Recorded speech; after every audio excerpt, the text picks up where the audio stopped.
तर विद्यार्थी मित्रांनो, आजपासून आपण एक सिरीज सुरू करतो आहे खास तुमच्या फायद्यासाठी.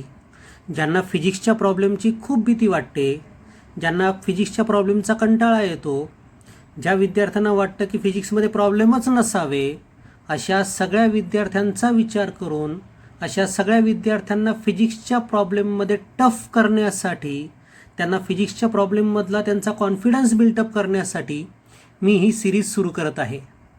हुशार विद्यार्थ्यांना याचा खूप फायदा होणार आहे, पण ज्यांना मात्र थोडी भीती वाटते त्यांना मात्र याचा भरपूर फायदा होणार आहे. आपण सुरुवात करतो आहे आपल्या 12वी सायन्सच्या पहिल्या चॅप्टरपासनं. पहिला चॅप्टर म्हणजे रोटेशनल डायनामिक्स या चॅप्टरपासनं. या चॅप्टरमध्ये आपण टाईपनुसार प्रॉब्लेम मी तुमचे घेणार आहे. म्हणजे एका टाईपमध्ये जे काही प्रॉब्लेम येतील ते प्रॉब्लेम आपण कव्हर करणार. त्या प्रॉब्लेम्समध्ये बोर्डाच्या परीक्षेमध्ये आतापर्यंत विचारलेले प्रॉब्लेम्स आपण घेणार.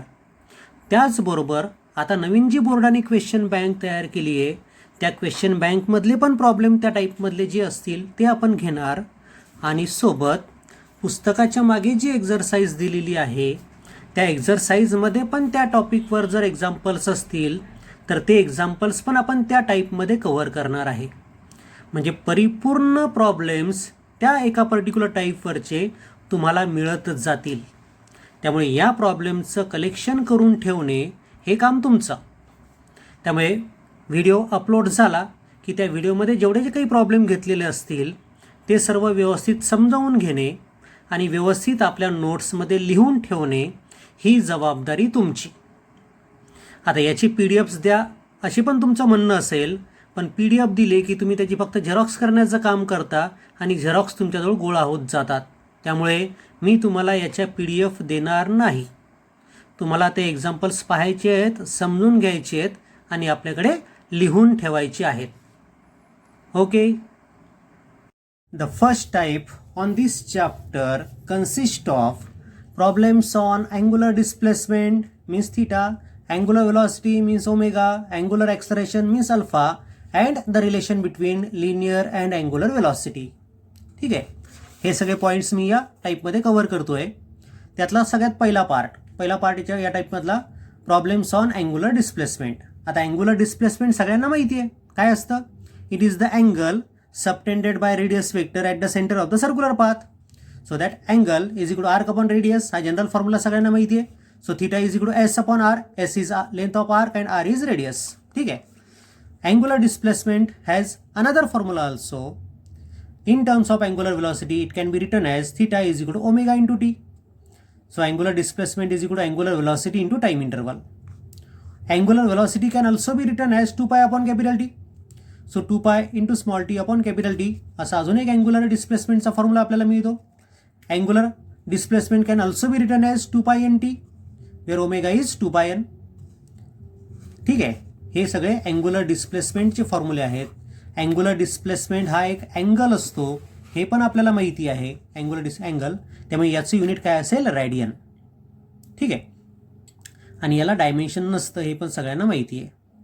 आता हा जो अँगल आहे हा अँगल जर रॅडियनमधला तुम्हाला डिग्रीमध्ये कन्वर्ट करायचा असेल तर 1 radian is equal to 180 upon pi degrees हे रिलेशन पण लक्षात ठेवा. ठीक आहे. हे झाले अँग्युलर डिस्प्लेसमेंटवरचे वेगवेगळे फॉर्म्युले. नंतर आपण बघतोय अँग्युलर वेलॉसिटी. अँग्युलर वेलॉसिटीचे पण वेगवेगळे फॉर्म्युले आहेत. डेफिनेशन सगळ्यांना माहिती आहे. The rate of change of angular displacement with respect to time is called as angular velocity. So angular velocity त्याला रिप्रेझेंट करतो आपण ओमेगा या सिम्बॉलनी. So omega is equal to angular displacement per unit angular time. So theta by dt किंवा theta upon t पण तुम्हाला म्हणता येतं. अजून एक दुसरा फॉर्म्युला आहे omega is equal to 2 pi upon capital T where capital T is time period of that motion. अजून एक फॉर्म्युला आहे angular velocity is equal to 2 pi n where n is frequency of that motion. त्यानंतर linear velocity आणि अँग्युलर वेलॉसिटीमध्ये एक relation आहे. तो omega is equal to V by R किंवा V is equal to R omega. हे रिलेशन पण लक्षात ठेवा. याचं पण आपल्याला काम पडणार आहे. ठीक आहे. हे होते अँग्युलर वेलॉसिटीवरचे फॉर्म्युले. त्यानंतर येतो कॉन्सेप्ट अँग्युलर ॲक्सलरेशन. आणि अँग्युलर ॲक्सलरेशनचा डेफिनेशन सगळ्यांना माहिती आहे. Rate of change of angular velocity is called angular acceleration. So alpha is equal to omega upon t किंवा d omega by dt. So formula for alpha is means angular acceleration is change in angular velocity upon change in time means omega 2 minus omega 1 upon D T. Omega म्हणजेच 2 pi N असतं. So alpha is equal to 2 pi N two minus N one upon D T. So alpha is equal to 2 pi upon capital T2 minus 2 pi upon capital T1 upon D T. हे झालं angular ॲक्सलरेशनचे वेगवेगळे फॉर्म्युले. आता लक्षात ठेवा, angular displacement टाईमनुसार बदलल्यामुळे angular velocity तयार होते. अँग्युलर व्हेलॉसिटी टाईमनुसार बदलल्यामुळे अँग्युलर ॲक्सलरेशन तयार होतं. अँग्युलर ॲक्सलरेशन पॉझिटिव्ह पण असू शकतं, निगेटिव्ह पण असू शकतं. अँग्युलर ॲक्सलरेशन पॉझिटिव्ह केव्हा असेल, जेव्हा व्हेलॉसिटी वाढत जाईल तेव्हा. आणि जर व्हेलॉसिटी कमी होत गेली तर अँग्युलर ॲक्सलरेशन निगेटिव्ह पण असू शकतं. ठीक आहे. So all these are the formulae regarding angular displacement, angular velocity, angular acceleration and relation between linear velocity and angular velocity. ठीक आहे. मग आता याच्यावरचे एक्झाम्पल्स आपण एका टाईपवरचे बघूया. The first example is find the angular displacement of tip of second hand of a clock. म्हणजे घड्याळाचा जो सेकंद काटा असतो त्याचं टोक, tip of second hand of a clock म्हणजे त्याचं टोक. Find the angular displacement of tip of second hand of a clock whose length is 7 centimetre. त्या सेकंद काट्याची लांबी 7 सेंटीमीटर आहे. तर त्याच्या टोकाचा आपला अँग्युलर डिस्प्लेसमेंट काढायचं आहे. Is 7 centimetre and swept and arc of length 9.1 centimetre. म्हणजे तो सेकंद काटा शिफ्ट होऊन राहिला आणि त्याने किती अंतर कव्हर केलं आहे, त्याच्या टोकाने 9.1 सेंटीमीटर. म्हणजे ही झाली arc. So arc is 9.1 centimetre means s is 9.1 centimetre. सेकंद काट्याची लेंथ म्हणजे रेडियस, बरोबर आहे. So radius is 7 centimetre. कारण की आपण टीपचा विचार करतोय. टीपसाठी त्या सर्क्युलर पाथची रेडियस किती असेल, तर length of the second hand. So R is 7 centimetre and cover length means arc radius is 7 centimetre and arc is 9.1 centimetre. ठीक आहे, आलं लक्षात. मग आता आपल्याला अँग्युलर डिस्प्लेसमेंट काढायचं आहे. So angular displacement is nothing but the angle swept by radius at the centre, किंवा रेडियस वेक्टर म्हटलं तरी चालतं. सो फॉर्म्युला आहे आपल्याला theta is equal to S upon R. S is 9.1, R is 7. सरळ 7नी divide करताय तुम्हाला. हा तोंडी भाग तुम्हाला देतं, त्यामुळे इथे लॉगची कॅल्क्युलेशन केलेले नाहीत. सरळ भाग देता येतो म्हणून सरळ 1.3 आपल्याला उत्तर मिळालं. So angular displacement is 1.3. पण आता अँग्युलर डिस्प्लेसमेंट हा अँगल आहे आणि अँगलचं एस आय युनिट असतं रॅडियन, डिग्री नाही, radian. Okay. So angular displacement is 1.3 radian. हे युनिट तुम्हाला लिहायचं आहे. युनिट जर लिहिलं नाही तुमचा अर्धा मार्कच जाईल. The second example is a bob of simple pendulum having length 1 metre. आता सिम्पल पेंडुलम इमेजिन करा. त्या सिम्पल पेंडुलमची लांबी 1 मीटर आहे. Swings through 0.25 metre arc. हा 0.25 मीटर आर्कमध्ये स्विंग होतो आहे. म्हणजे हे जे अंतर आहे 0.25 मीटर आणि हे अंतर किती आहे 1 metre. Find the angle theta in radian and in degree. So radius म्हणजेच पेंडुलमची length, so is 1 metre. So R is 1 metre. आर्कची लेंथ म्हणजे तो जो पेंडुलम मूव्ह होणार आहे त्यांनी कव्हर केलेलं अंतर, it is 0.25 metre. Theta, this theta you have to find. इथला हा अँगल शोधायचा आहे. So angle describe is theta is equal to S upon R. मग एस पण माहिती आहे आपल्याला 0.25, आर माहिती आहे 1. So 0.25 upon 1. So it is 0.25 upon 1 means 1/4 means 0.25 तुम्हाला उत्तर मिळतं. तेच उत्तर मिळतं. आता हे मिळालं रॅडियनमध्ये. तुम्हाला रॅडियनमध्ये पण अँगल विचारला आहे आणि डिग्रीमध्ये पण. मग आता रॅडियनचं कन्वर्शन आपल्याला डिग्रीमध्ये करावं लागेल. रॅडियनचं कन्वर्शन डिग्रीमध्ये करण्यासाठी 180 अपॉन पायनी मल्टिप्लाय करावं लागतं. सो 180 अपॉन पायनी जर आपण मल्टिप्लाय केलं तर 0.25 इंटू 180 अपॉन पायची व्हॅल्यू आता लक्षात ठेवा 3.14 नाही घ्यायची, 3.142 घ्यायची. नेहमीसाठी लक्षात ठेवा. याच्यानंतर सगळे जे आपल्याला एक्झाम्पल आपल्याला 12वीसाठी कव्हर करायचे आहेत त्या ठिकाणी पायची व्हॅल्यू 3.142 घ्यायची. मग आता हा मल्टिप्लिकेशन डिव्हिजन आपण लॉगनी सोडवतोय. न्यूमरेटरमध्ये दोघांचं मल्टिप्लिकेशन आहे त्यामुळे दोघांच्या लॉगची ॲडिशन करावी लागेल. So log of 0.25 decimal point नंतर पहिल्या प्लेसला पहिला नॉन झिरो डिजिट आहे म्हणून कॅरेक्टरिस्टिक असेल बार 1 आणि 25चा 0 3979. नंतर लॉग ऑफ 180. आता इथे 180मध्ये डेसिमल पॉईंट कुठे आहे, झिरोच्या नंतर आहे, त्यामुळे त्या डेसिमल पॉईंटच्या पहिले 3 व्हॅलिड डिजिट आहेत, म्हणून कॅरेक्टरिस्टिक असेल 2. सो 2.18चा 0, 2553. आणि 3.142चा लॉग, इथे डेसिमल पॉईंटच्या पहिले 1 डिजिट आहे व्हॅलिड, म्हणून कॅरेक्टरिस्टिक 0. 31चा 42 बघायचा आहे, 31चा 42 बघितला आपण, 4972. ठीक आहे, या दोघांचं ॲडिशन केलं, द ॲडिशन इज 1.6532. त्याच्यातनं हा डिनॉमिनेटरचा लॉग सबट्रॅक्ट केला, म्हणजे या दोघांचं सबट्रॅक्शन केलं, सबट्रॅक्शन इज 1.1560. सबट्रॅक्शनचा अँटीलॉग काढला and antilog is 14.32. So answer is 14.32. हा आपण डिग्रीमध्ये काढलेला ॲन्सर आहे, त्यामुळे थिटा असेल 14.32 डिग्री, कारण की या रॅडियनला आपण डिग्रीमध्ये कन्वर्ट केलं. So angle swept by the pendulum is 0.25 radian, that is 14.32 degree. तिसरं एक्झाम्पल बघा, त्या अँग्युलर डिस्प्लेसमेंटवरचं काय दिलं आहे तर, find the angular displacement of particle in 6 second. 6 सेकंदामध्ये किती अँग्युलर डिस्प्लेसमेंट होतं त्या पार्टिकलचं ते तुम्हाला शोधायचं आहे, on a circle with angular velocity 2π/3 radian per सेकंद. सर्कलवर तो पार्टिकल फिरत आहे, त्याची अँग्युलर वेलॉसिटी 2π/3 रॅडियन पर सेकंद आहे, तर 6 सेकंदामध्ये अँग्युलर डिस्प्लेसमेंट किती होईल. So we have to find angular displacement means theta. किती टाईममध्ये, the time interval means small t is 6 सेकंद and angular velocity is given 2π/3 radian per सेकंद. मग आता अँग्युलर डिस्प्लेसमेंटचा formula in terms of omega and t काय आहे, theta is equal to omega t. Omega is 2π/3 and t is 6, so it is 4π radian. एवढं angular displacement त्या ठिकाणी त्याचं असेल. खाली आन्सर शब्दामध्ये पण लिहायला विसरू नका. Therefore angular displacement is 4π radian.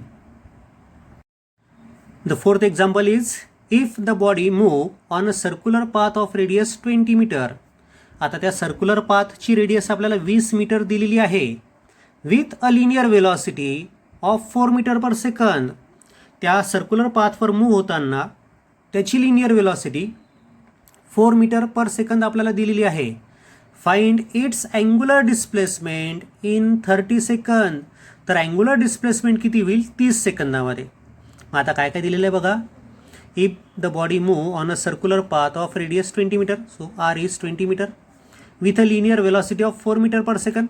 Linear velocity म्हणजे v, 4 metre per second. Find its angular displacement म्हणजे थिटा आपल्याला शोधायचं आहे, इन 30 सेकंद. So time interval is 30 second, म्हणजे स्मॉल टी 30 सेकंड. मग आता असा कोणता फॉर्म्युला आपल्याला वापरता येईल की ज्यामध्ये लिनियर वेलॉसिटीचा पण आपल्याला वापर करावा लागणार आहे, रेडियसचा पण वापर करावा लागणार आहे. तर अँग्युलर डिस्प्लेसमेंटचा फॉर्म्युला आहे आपल्याजवळ ओमेगा टी. ओमेगाला V/R लिहिता येतं आपल्याला. So theta is equal to V/R into T. So V is 4, T is 30 and R is 20. So it is 6 radian angular displacement आपल्याला मिळालं. येतं ना 6. कॅल्क्युलेशन एकदम सोपे आहेत, ते काही सांगण्याचं पण काम नाही आहे. Now the fifth example is, find the angular displacement of second hand of a clock in 30 second. 30 सेकंदामध्ये किती अँग्युलर डिस्प्लेसमेंट होईल सेकंड हँडचं ते तुम्हाला शोधायचं आहे. मग आता अँग्युलर डिस्प्लेसमेंट शोधायचं म्हणजे थिटा शोधायचं आहे, बरोबर आहे. फाइंड अँग्युलर डिस्प्लेसमेंट म्हणजे theta is equal to question mark of second hand. Second hand म्हटलं म्हणजे सेकंड हँडचा टाईम पिरियड आपल्याला माहिती आहे. सेकंड हँड किती वेळामध्ये एक रोटेशन कंप्लीट करतो, 60 सेकंदामध्ये. So time period of second hand is 60 सेकंद. अँड इंटरवल किती वेळेमधलं आपल्याला डिस्प्लेसमेंट काढायचं आहे, 30 सेकंदमधलं. सो टाईम इंटरवल इज 30 सेकंद. So the angular displacement is theta is equal to omega t. ओमेगाला रिप्लेस केलं 2π/T नी. So 2π/T into small t. Capital T माहिती आहे 60, स्मॉल टी माहिती आहे 30. Putting the values.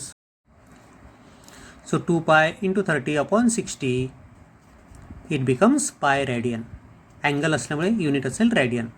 Therefore angular displacement in 30 सेकंद is pi radian. 180 डिग्रीनी angle 180 डिग्रीने तो सेकंड हँड रोटेट झालेला असेल 30 सेकंदामध्ये, बरोबर आहे का बघा.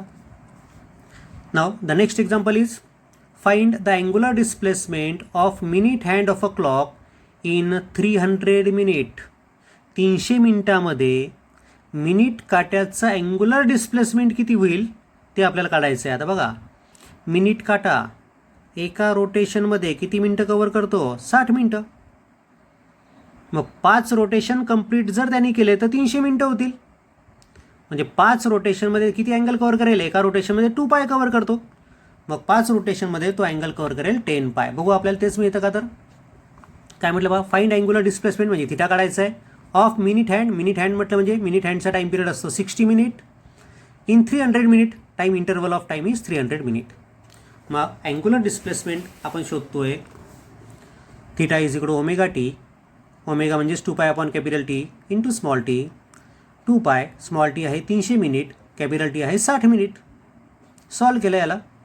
It is found to be 10 pi radian. आता या ठिकाणी मी सगळे गणितं लिहून ठेवलेले आहेत, पहिलेच सोडून पण पहिलेच ठेवलेले आहेत. तुम्ही म्हणसाल की सर फक्त आम्हाला वाचून दाखवत आहेत. अरे मीच सोडवलेले ते, माझ्या हस्ताक्षर माझंच आहे.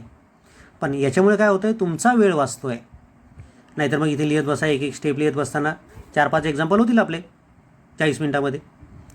आपले किती एक्झाम्पल होतात त्याकडे लक्ष ठेवा. हे सोडवलेले असल्यामुळे त्याचा फायदा तुम्हाला आहे. तुमचा वेळ वाचवण्यासाठी मी ही पद्धत घेतली. नाही तर मला काही एक्झाम्पल सोडवता येत नाही का? मी सोडवले सगळे ते एक्झाम्पल्स. त्यामुळे काही नावं ठेवण्याचा विचार करू नका मला. मीच तुम्हाला क्लिअर करून देतो की का बरं मी असं केलं. तर तुमचा वेळ वाचवण्यासाठी, माझा वेळ नाही. Find the angular velocity of second hand of a clock. Angular velocity of second hand of a clock. आता अँग्युलर डिस्प्लेसमेंटवरचे एक्झाम्पल झाले आपले. आता आपण अँग्युलर वेलॉसिटीवरचे एक्झाम्पल बघतोय. मग आता काय दिलं आपल्याला? अँग्युलर वेलॉसिटी काढायची म्हणजे ओमेगा काढायचा आहे. कोणाचा? सेकंड हँडचा. मग सेकंड हँडचा टाईम पिरियड किती असतो? 60 सेकंद. म्हणजे आपल्याला सेकंड हँडबद्दल ही माहिती आहे की याचा टाईम पिरियड 60 सेकंद आहे आणि त्याची अँग्युलर वेलॉसिटी काढायची. मग अँग्युलर वेलॉसिटीचा फॉर्म्युला काय आहे? Omega is equal to 2 pi upon capital T. टाका कॅपिटल टीची व्हॅल्यू याच्यामध्ये. So we get 2 pi by 60 means pi by 30 radian per second. Next example is 8th example. Find the angular velocity of spin motion of earth. पृथ्वी जी स्वतःभोवती spin होत आहे तिची angular velocity किती आहे ते आपल्याला काढायचं आहे. So omega is equal to question mark. पण आता स्पिन मोशनबद्दल आपल्याला काय माहिती आहे की पृथ्वीला स्वतःभोवती एक स्पिन मोशन कंप्लीट करण्यासाठी किती वेळ लागतो? 24 hours. So time period is 24 hours. So angular velocity is formula आपल्याला माहिती आहे 2 pi upon capital T. So 2 pi upon 24. So it is pi by 12 radian per our.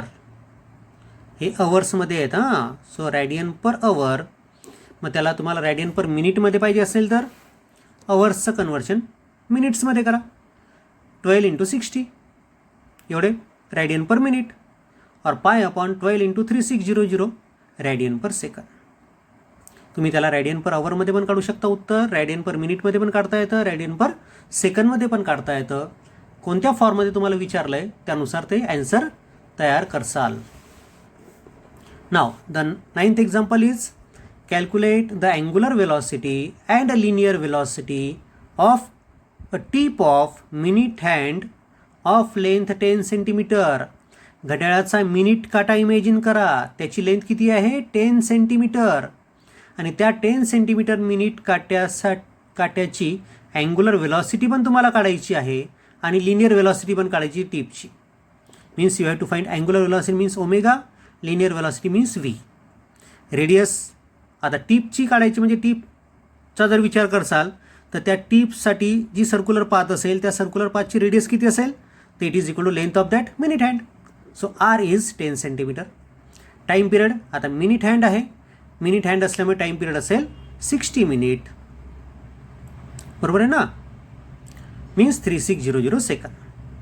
So angular velocity पहिले आपण शोधून घेऊ. Angular velocity is 2 pi upon capital T. कारण की capital T आपल्याला माहिती आहे. So 2 pi upon 3600 means pi upon 1800. पाय means 3.142 upon 1800. So log of 3.142 minus log of 1800. It is found to be, this subtraction is found to be bar 3.2419. त्याचा antilog घेतला. Antilog is 1.746 into 10⁻³ so answer is 1.746 into 10⁻³ radian per second. ही angular velocity. आपल्याला linear velocity पण काढायची आहे. Now the linear velocity of the tip is v is equal to r omega. r is 0.1 and omega is pi upon 1800 means 1.746 into 10⁻³ किंवा solve करा किंवा direct ही value ओमेगाची उचलली तरी चालते इथे. So it is 1.746 into 10⁻⁴ metre per second. Linear speed आहे त्यामुळे unit असेल मीटर पर सेकंद. इथे हा अँग्युलर स्पीड आहे त्यामुळे युनिट असेल रॅडियन पर सेकंद. युनिटकडे लक्ष ठेवा. एक जरी युनिट तुमचं चुकलं तर तुमचा अर्धा मार्क जाणार आहे, हे पण तेवढंच लक्षात ठेवा. नाव the 10th example is the minute hand of a clock is 5 centimetre long. Calculate the linear speed of minute hand of a clock. त्या मिनिट हँडची लेंथ 5 सेंटीमीटर आहे तर त्याचा लिनियर स्पीड किती असेल असं विचारलं आहे. पण इथे the calculate the linear speed of tip of minute hand असं पाहिजे होतं. ठीक आहे, असू द्या. तुम्हाला पाहिजे असेल तुम्ही इथे टीप ऑफ मिनिट हँड असा शब्द टाकजा. आता सर्क्युलर पाथची रेडियस किती? 5 सेंटीमीटर. कारण की त्या मिनिट हँडची लेंथ किती आहे? 5 centimetre. You have to find linear speed means you have to find v and minute hand is given. So time period is 60 minute. बरोबर आहे. मिनिट हँडचा टाईम पिरियड 60 मिनिट असतो म्हणजे 3600 second. So linear speed of the minute hand is v is equal to r omega. R is r into omega is 2 pi upon capital T. R is 0.05. 2 pi means 3.142 upon capital T. Capital T is 3600. लॉगचे calculation मी इथे दिलेले आहेत, बघून घ्या. Log of 0.05 decimal place नंतर second प्लेसला पहिला non zero digit आहे म्हणून characteristic बार 2. इथे लॉग ऑफ 2 डेसिमल पॉईंटच्या पहिले एक डिजिट आहे म्हणून कॅरेक्टरिस्टिक 0. इथे 3.142 डेसिमल पॉईंटच्या पहिले एक डिजिट आहे म्हणून कॅरेक्टरिस्टिक 0. इथे 3600 डेसिमल पॉईंटच्या पहिले 4 व्हॅलिड डिजिट आहेत म्हणून कॅरेक्टरिस्टिक 3. ॲडिशन सबट्रॅक्शन इथे केलेलंच आहे, बघून घ्या. काही अडचण असेल तर तुम्ही नंतर मला विचारू शकता. So the linear speed is 8.728 into 10⁻⁵ metre per second. असं आपल्याला लिनियर स्पीड मिळतो. कॅल्क्युलेशन आपण बघितलेलेच आहेत. बघितलेले म्हणजे मी डिस्कस नाही केले, तिथे कॅल्क्युलेशन करून दिले तुम्हाला. आता याचा लॉग एवढा येतो, याचा लॉग एवढा येतो, याची बेरीज एवढी येते, हे सांगण्याचं तुमचं वय नाही आहे आणि मी ते सांगणार पण नाही.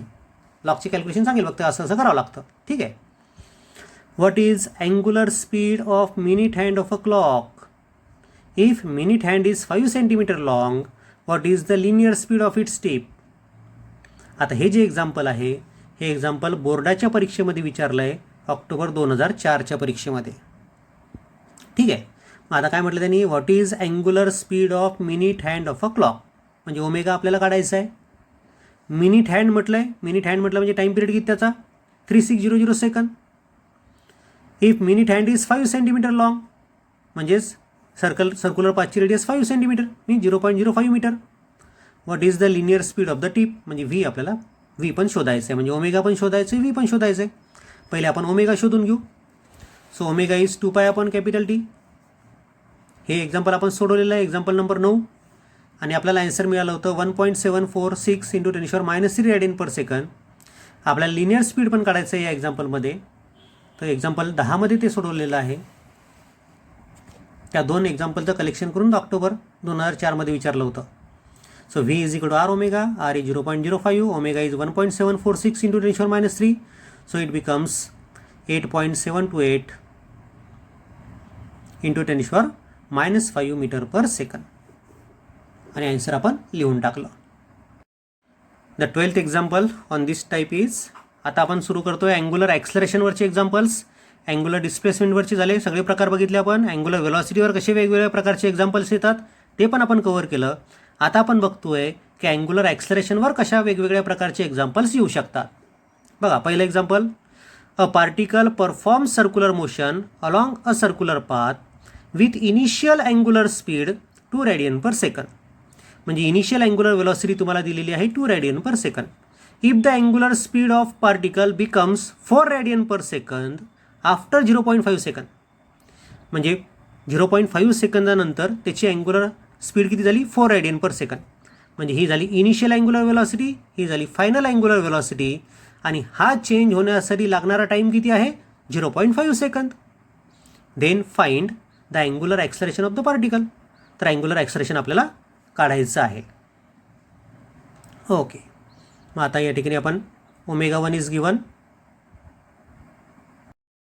2 radian per second, ω2 is given 4 radian per second, time interval is given 0.5 second and we have to find the angular acceleration. So formula for angular acceleration is alpha is ω2 minus ω1 upon t. कारण की आपल्याला ω1 ω2 दिलेला आहे, t पण दिलेला आहे. So we are using this formula. So ω2 is 4, ω1 is 2 and time interval is 0.5. So 2 upon 0.5 means 4 radian per second square. युनिटकडे लक्ष ठेवा. आपण अँग्युलर ॲक्सलरेशन काढलं आहे 4 रेडियन पर सेकंड स्क्वेअर. ते पॉझिटिव्ह आलं आहे कारण की अँग्युलर वेलॉसिटी वाढत आहे. Now the next example is the frequency of particle performing circular motion changes from 60 RPM to 180 RPM. म्हणजे पहिली फ्रिक्वेन्सी 60 RPM आहे, नंतरची फ्रिक्वेन्सी 180 RPM आहे इन 20 सेकंद. आणि हा चेंज होण्यासाठी लागणारा टाईम किती आहे 20 सेकंद आहे. Calculate the angular acceleration. पहिले अँग्युलर वेलॉसिटीमधला चेंज दिला होता, अँग्युलर ॲक्सलरेशन तुम्हाला विचारलं होतं. या ठिकाणी फ्रिक्वेन्सीमधला चेंज दिला आहे आणि त्याच्यावरून आपल्याला अँग्युलर ॲक्सलरेशन काढायचं आहे. Now the initial frequency is 60 RPM. So n1 is 60 RPM means 60 upon 60 is equal to 1 RPS. RPMचं रूपांतर RPSमध्ये करण्यासाठी 60ने डिवाईड करायचं हे सगळ्यांना माहिती आहे. सो n2 नंतरची फ्रिक्वेन्सी किती आहे 180 RPM. So 180/60 means 3 RPS. पहिली फ्रिक्वेन्सी कमी आहे, नंतरची फ्रिक्वेन्सी वाढत आहे. म्हणजेच अँग्युलर ॲक्सलरेशन पॉझिटिव्ह असेल. So time interval is 20 second. We have to find angular acceleration. So formula for angular acceleration is ω2 minus ω1 upon t means 2π n2 minus 2π n1 upon t means 2π n2 minus n1 upon t. हे लिहायच्या step. Direct ही नका लिहू. So 2π means 3.142, n2 is 3, n1 is 1 upon 20. So it is 3.142 upon 5. So it is 0.6284 radian per second square. सरळ सरळ 5नी भाग देता येतो.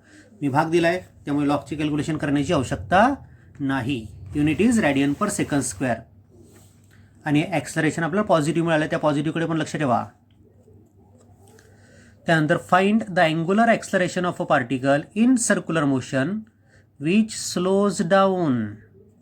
इथे फ्रिक्वेन्सी किंवा स्पीड कमी होतोय from 600 RPM to rest. 600 RPM to rest. म्हणजे पहिली फ्रिक्वेन्सी 600 RPM आहे, नंतरची फ्रिक्वेन्सी किती रेस्ट म्हणजे पार्टिकल थांबतोय, म्हणजे नंतरची फ्रिक्वेन्सी 0 असेल in 10 second. So time interval is 10 second. So we have to find angular acceleration. Alpha काढायचं आहे आपल्याला. n1 म्हणजे initial frequency 600 RPM. 600 RPM means 600 upon 60 RPS means 10 RPS. n2 is 0 RPM means 0 RPS and time interval is 10 second. Now आता इथे लक्ष द्या. पहिले frequency जास्त होती, नंतर ती 0 झाली आहे. म्हणजे मोशनमध्ये वेलॉसिटी किंवा फ्रिक्वेन्सी कमी होत आहे तर ती रिटार्डिंग मोशन असते, हे आपल्याला माहिती आहे. म्हणजे आपल्याला मिळणारा ॲक्सलरेशन निगेटिव्ह मिळणार आहे हे पण आपल्या लक्षात आलेलं आहे. So formula is alpha is equal to 2π n2 minus n1 upon t. So 2π n2 is 0, n1 is 10 upon 10. So it is 10 cancel झाले. सो -2π आपल्याला त्या ठिकाणी मिळतात. So alpha is equal to -2π radian per second square means -6.284 radian per second square. The angular acceleration is -6.284 radian per second square. The negative sign shows that the motion is retarding. जेव्हा तुम्हाला acceleration negative मिळेल तर त्यावेळेस negative साईनबद्दल लिहायचंच की negative sign काय दाखवते. Okay. So all these examples are on the basis of angular displacement, angular velocity, angular acceleration as well as the relation between linear velocity and angular velocity. सगळ्यांनी हे व्यवस्थित समजून घ्या, 2-3 वेळा बघा आणि नंतर मग व्यवस्थित लिहा. अक्षर छान काढा.